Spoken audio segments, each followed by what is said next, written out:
तो मैं अमोलक चीज आपको देता हूं। इस जो दूंगा इसको कहते हैं आत्माओं के धन का दान, इसको नामदान कहते हैं। ये आप चाहे चारों तरफ घूमोगे आपको मिलेगा नहीं, और घर बैठे मिल रहा तो कहते हैं आप दरवाजे पर गंगा आ जाए तो खूब चक्कर के नहाओ। जब घर बैठे तुमको मतलब ये है कि ये आत्मिक जो संपत्ति ये भगवान की और खुदाई खजाना रूहों का मिले तो खूब अच्छी तरह से दिल बोर कर उसमें स्नान करो, तो कलमल के ये सब क्लेश, कलमल की गंदगी ये सब धुल जाए और मन बुद्धि चित्त अंतःकरण जीवात्मा शुद्ध और साफ निर्मल पवित्र हो जाए और निर्मल जन सो मोह पावे। मोह छिल छिद्र कपट नहीं भावे, मुझको कपटी और धोखेबाज दगेबाज और पापी नहीं पा सकता, निर्बल पा सकता। किसमें? कलयुग में। सतयुग की बात और त्रेता द्वापर की नहीं, कलयुग की बात। और कलयुग में बहुत लोगों ने उस भगवान को प्राप्त कर लिया। तो अमोलक चीज लीजिए आप, छोटी मोटी चीज नहीं, आपको बड़ी चीज देने आया, उसको लो। बच्चे और बच्चियों, आपको घबराने की कोई बात नहीं है, सब धीरे से समझ में आ जाएगा। तो इसको कहते हैं नामदान। ये जीवात्माओं के धन का दान है, इसको लो।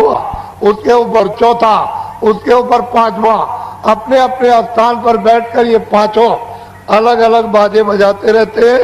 इनको हिंदी शब्दों में देववाणी, ब्रह्मवाणी, आकाशवाणी, अनहतवाणी, गैबवाणी, मुसलमान कहते हैं आत्मानी आवाज, और कलमा और आयतें, और अंग्रेजी शब्दों में इसको साउंड कहते हैं। इन्हीं बाजों को पकड़ाकर ये सारी जीवात्माओं का भंडार, एक छोटा सा रूहों का खजाना सतलोक से, यानी इन बाजों के द्वारा उतार करके भेजा गया। एक बाजे से दूसरा, दूसरे बाजे से तीसरा, तीसरे बाजे से चौथा, और चौथे बाजे से पांचवा, सबसे नीचे वाला बाजा घंटा उसमें यहां उतार करके बाजों के द्वारा इन जीवात्माओं को लाया गया है। कहां पर? यहां जमीन पर, इस मृतलोक में। यहां पर जब इनको यहां लाए तो निरंजन भगवान ने मसाला मिलाकर मां के पेट में खोल तैयार किया। खोल कहते हैं शरीर। जब 5 महीने का तैयार हो गया तो मेरी तरफ देखो, इधर देखो, मां के पेट में दोनों आंखों के बीचों बीच ये दरमियान में जीवात्मा को यहां पर ला करके बैठा दिया। इधर देखिए आप, जीवात्मा की आंख खुली है, जीवात्मा के कान खुले और जीवात्मा की नाक खुली। ये मां के घर में ये सब बाजे सुनती है।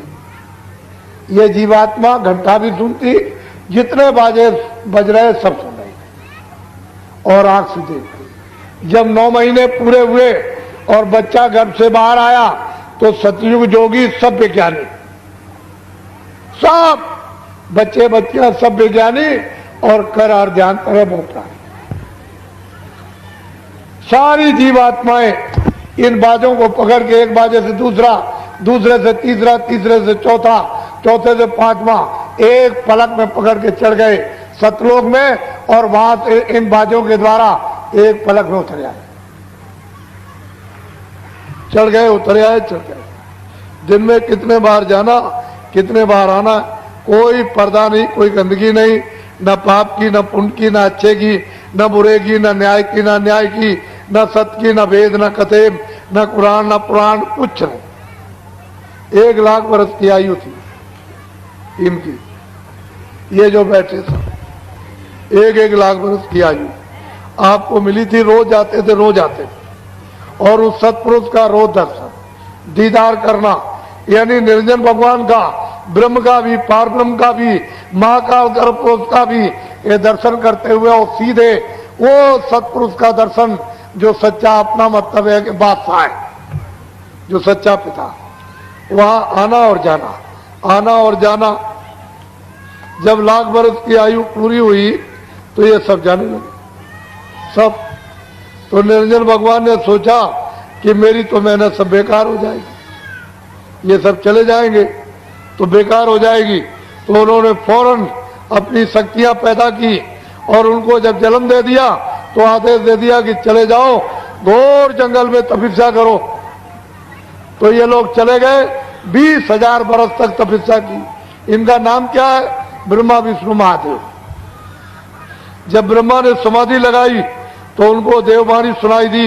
निरंजन भगवान ने चारों वेद लिखे भोजपत्र पर, जो मैं बोलूं सब लिखते जाओ। वो जो कुछ बोलते गए वो सब लिखते चले गए। तो 80,000 कर्मकांड, 16,000 उपासना कांड और 4,000 ज्ञान कांड, 1,00,000 श्लोक है। पूरा विधान बना दिया। जब विधान बन गया तो उन्होंने आदेश दिया कि इन सब मनुष्यों को सुना दो कि पूरा पाप का, पुण्य का, अच्छे का, बुरे का, न्याय का, अन्याय का, लूले का, लंगड़े का, अमीर का, गरीब का, राजा का, रैयत का, 4 खानों का, 84 लाख योनियों का और 9 स्वर्ग का और नरक का सब विधान बन गया। सबको आजादी दी जाती है। जो कोई कर्म अच्छा बुरा पाप पुण्य करेगा सब अपना अपना सबको भोगना है, ये सब लिखा गया। आपको सुना दिया और तिथि तारीख रख दी कि इस तिथि तारीख के बाद जो कोई भी अच्छा बुरा पाप पुण्य करेगा सब अपना अपना भोगना पड़ेगा। बस तिथि तारीख निकल गई, कभी अच्छा कभी बुरा, कभी न्याय कभी अन्याय, कभी सत्य कभी असत्य है। ये आपने जो कर्म, पहले तो कोई बुरा करता ही नहीं था, कितने युग बीत गए, उसके बाद एक बुरा हो गया, फिर कितने युग बीत गए